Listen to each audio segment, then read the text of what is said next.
What is up, YouTube? G3 Iron here, and we are today looking at some Delve statistics. Today we're going to do something different, where we're actually going to look at some of the statistics that GGG puts out, both for Delve as well as for the previous couple of leagues, not for Bestiary, for Incursion and Abyss are going to be the next two that we look at. But first we're going to look at the Delve statistics, and then we're going to have something to compare to, hopefully, as we're looking at previous leagues. So first off, we're almost through the first month of Path of Exile Delve, so today we're looking at build and challenge statistics from you, the players. This graph shows what percentage of players have completed how many challenges, and only includes accounts that have completed at least one challenge. All right, so here we go. So the vast majority of players have completed one challenge, and then it drops off after that. So it shows 28.53% of players have completed 12 challenges and earned the Canary Pet. 1.47% of players have completed 24 challenges and earned the Azurite Back Attachment. And 0.03% of players have completed 36 challenges. Wow. That's the top tier. That's the top echelon. Yikes. So skills. We've assembled a list of top use skills across all leagues, divided by minimum level. For these lists, the Vol and non-Vol versions, oh my goodness, say that 10 times fast. For these lists, the Vol and non-Vol versions of skills are counted one and the same. Hey, guys, did you guys write that just to mess with those of us that read patch notes out loud? Like, come on now. They're counted one and the same. It's really pleasing to see a good mix of spells, melee attacks, and ranged attacks in the top 10 of each chart. So here we go. Here's the top 10, quote, non-utility skills from characters of level 70 or higher. Arc, Ancestral Warchief, Raise Zombie, Blade Vortex, Toxic Rain, Double Strike, Caustic Arrow, Barrage, Consecrated Path, and Molten Strike. That's your top 10 for level 70s or higher. For people who are level 90 or higher, we see actually some differentiation here. Blade Vortex comes into the mix. We see that Raise Zombie drops out. Barrage gets included. Double Strike has been popular. Here's Raise Zombie. Elemental Hit is included, as well as Scorching Ray. So that's interesting. So a little bit of a change. Not a total mix-up, but a little bit of a change.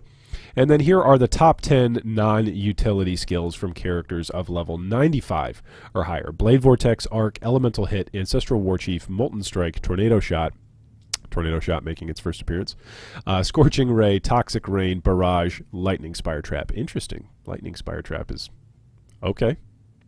Interesting. Finally, these are the top 10 skills from characters of level 90 or higher, including utility skills: Flame Dash, Blood Rage, Portal, Shield Charge, Summon Lightning Golem, Blink Arrow, Phase Run, Orb of Storms, Whirling Blades, and Leap Slam. Yeah, Phase Run, the fact that Phase Run is instant now is great. Okay, so Bex wraps it up by saying, Shield Charge is no longer the undisputed king of movement skills, and in fact the gap between these movement skills is a lot smaller than we've historically seen. It's fascinating to see that despite the popularity of Arc and Blade Vortex as primary skills, they don't even rank when utility skills are not excluded. That's true. That's a good point, that everybody's using these utility skills across the board, which is pretty cool to see.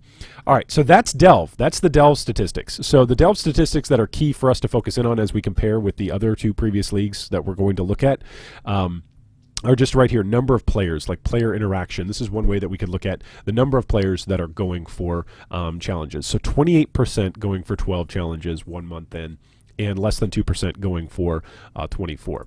Now here is the Incursion League stats, and they did the same thing. Challenge progress of players with at least one completed stat. And you see here that there's actually a bunch of people that have completed 1 or 2 challenges, and the drop-off isn't nearly as extensive. You can see here, if we put these side by side right next to one another, you can see that the drop-off isn't nearly similar. Like, that's just, here we go. Let's make this so that way we can see both of these. Like, take a look at that. My goodness. The drop-off after one is pretty stark. I don't know if that means that more people are botting, less people are botting. I don't know. So an Incursion, we can compare it just straight up and compare the lines. 28% in Delve complete 12 challenges about a month in, and in Incursion, 21% of players had completed 12 challenges. Less than 2% just less than 2%, or just under 1.5% completing 24 challenges, but less than 1% had completed 24 challenges during Incursion. So more people had gone for the 36 challenges, whereas less people have gone for the challenge completions over here. So I've got two takeaways from this. So the first thing is that there is a higher interaction rate with challenges, right? This doesn't tell us like player numbers. We can check that on Steam charts, and we'll look at that here in a second. But it appears to be that among the more casual players, right, among the not 0.03 or 0.06% of players, among the vast majority of players, more people are interacting with the challenges this league that are playing. Out of the percentage of, out of the total number of people who are playing, a greater number of people are completing the challenges early on in the league, within 1 month of the league. And even among top players, more players are going deeper into challenges to the 24%, almost double the percentage of players. Now, again, we don't have a per capita basis, like, because we don't have anything to compare it to in terms of the straight numbers, but the percentages are going up for Delve. So if the goals for Delve were to get people to play longer and to get them to interact longer, I think this is trending towards yes. But again, Steam Charts is going to tell us whether or not the total number of players is increased or decreased. The variation, I think my read on the variation here of the 0.03% of players versus the 0.06% of players in Incursion, I think this is because Incursion didn't really get in your way of completing challenges. And so, like, if you just wanted to do incursions and double corrupt your stuff, you could do that while also completing challenges.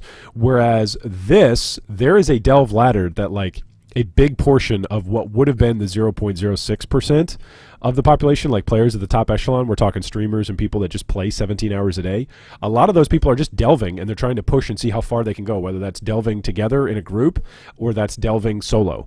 So I think a lot of players that would be pushing for that 40 or 36 out of 40 challenges are now pushing in Delve, and so they're less occupied with getting challenge rewards as they are with getting Delve rewards on the ladder. So that's my read on that. That's why this number is down and inconsistent with these other numbers being up. That's my understanding of it. I could be wrong. Totally could be wrong. Leave me a comment. Tell me how wrong I am. But that's my read on it. Now, looking over here at Abyss League, we'll make this one big again. This was Abyss League, which was last year in December, and they showed us the top 10 areas, and they did not show us the challenge statistics, but they did show us the class breakdown. So I just wanted to chat about this really quickly. So the class breakdown back in Abyss League, this was before the rework of all of the classes, of all of the Ascendancy classes. Slayer was at the top at almost 15% of the league, then Raider, and then Inquisitor at nearly 12%, then Necro, and then Berserker at 7%. Yes, Berserker was meta for a time. Then Ascendant, then Gladiator, and then we've just got a bunch down here from 5% and below. But most people are playing Slayer, Raider, Inquisitor.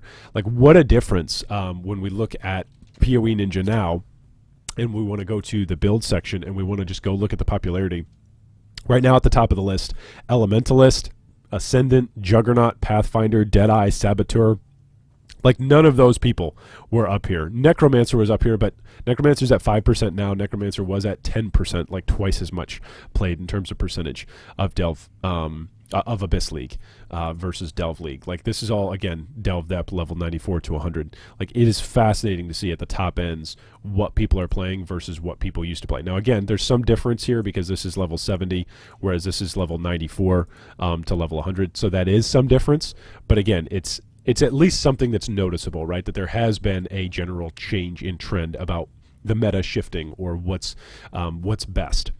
And I think that's actually a good thing for PoE, that the Ascendant changes did something, and it wasn't necessarily just doing something for the sake of doing something. It was improving things that were otherwise considered to be overpowered, and then bringing other things up in terms of their power level to make them more attractive. I think overall that's a healthy thing for a game to do.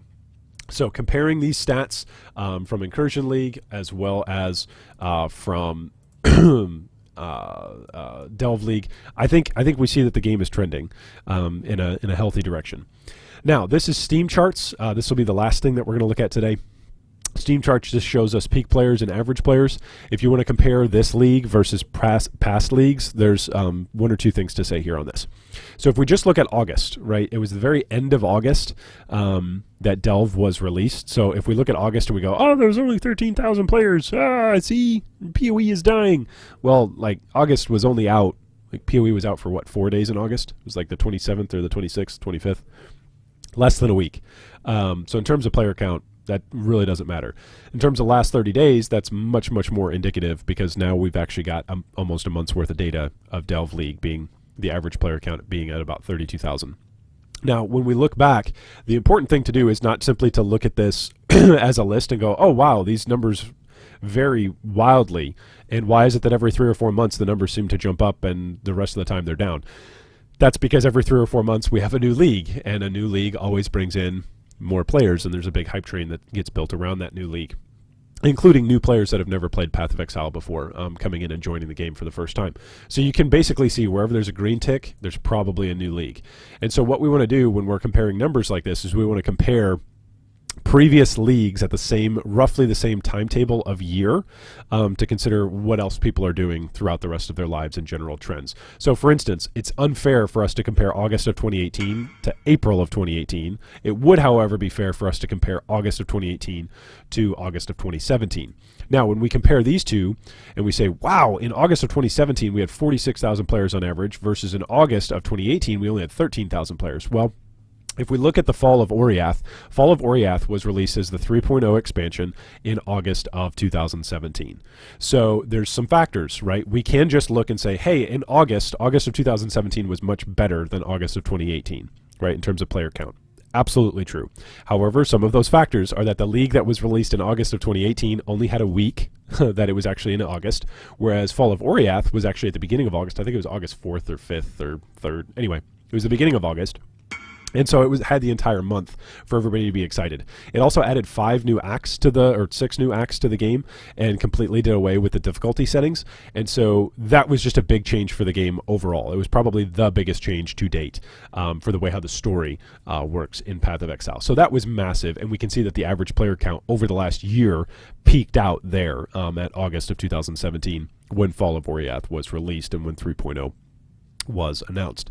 So if we're going to look at September of 2018 and compare the last 30 days of September versus September, then we actually see that the average player count is up from Delve versus what would have been Fall of Oriath's expansion, which would have been 28,000 players in September, the second month after it was out.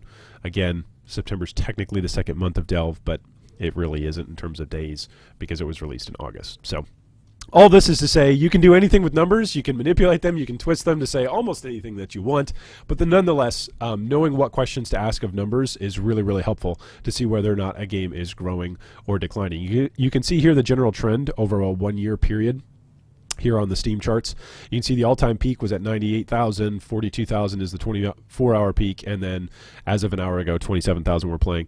And so you can see here, like, there's a general decline, right? There is a general decline, but this is normal for Path of Exile, that there's usually a general decline every couple of months or so. That's just games go in cycles, and we release patches, and we release content, we release leagues, and then players come back. And the overall general trend is that the game is on the way up. So anyway, hope you enjoyed looking at some Delve stats as well as comparing it to other leagues. As always, if you'd like more info about Delve and about Path of Exile and you'd like to join the conversation, feel free to either donate on Patreon to help keep more videos like this going, or of course you can smash that subscribe button. Is it smash? Is that what the kids say? Yeah, you can smash the subscribe button, or you can gently caress it. You can vigorously hit it. Don't hit other people, but yeah, you can hit the subscribe button. Anyway, leave us a comment down below with any of these wonderful stats that we've totally manipulated for our own benefit, because we're clearly manipulating stats around here and we love to do that. So hopefully you enjoy chatting about Delve and about Path of Exile. We do too. Love to hear from you guys down in the comments below.